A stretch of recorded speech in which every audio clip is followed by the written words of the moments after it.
If you've seen a pink plastic bag hanging on your mailbox asking for donations of clothing and electronics, you might want to think twice before giving. Several months ago, News Channel 6 investigated where those donations go. And now, a cybersecurity expert has concerns about giving electronics away because there are some risks. News Channel 6's Ann Maxwell joins us.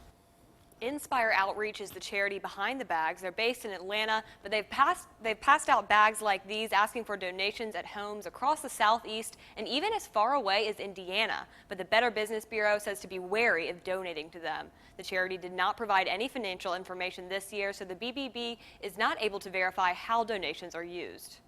Pink bags like this have been popping up across the country for years, asking for donations of clothing and electronics to go to victims of domestic abuse. Seems like an innocent request, but when cybersecurity expert John Creekmore saw one on his mailbox, he had lots of questions. But very quickly there were several things that didn't quite add up. He was concerned that the company's name did not match their website and that the phone number wasn't local. The image on the bag looks similar to local women's shelter Hope House, but they are not related. Inspire Outreach is the Atlanta-based nonprofit behind the bags, but that's not what tipped Creekmore off. One of the greatest things that did concern me, being that I do cybersecurity professionally, was that they were requesting people to just blindly donate electronics. He says donating old electronics can put you at risk for identity theft. Somebody would collect this, and then, if it does go and get resold, then now your information is getting resold into the market. We reached out to Pastor Greg Kennard of Inspire Outreach. He says that's exactly what they do at the electronics. He says they use clothing donations in their shelter, but they sell the extra clothing and electronics to fund it. He says it brings in about $300,000 a year,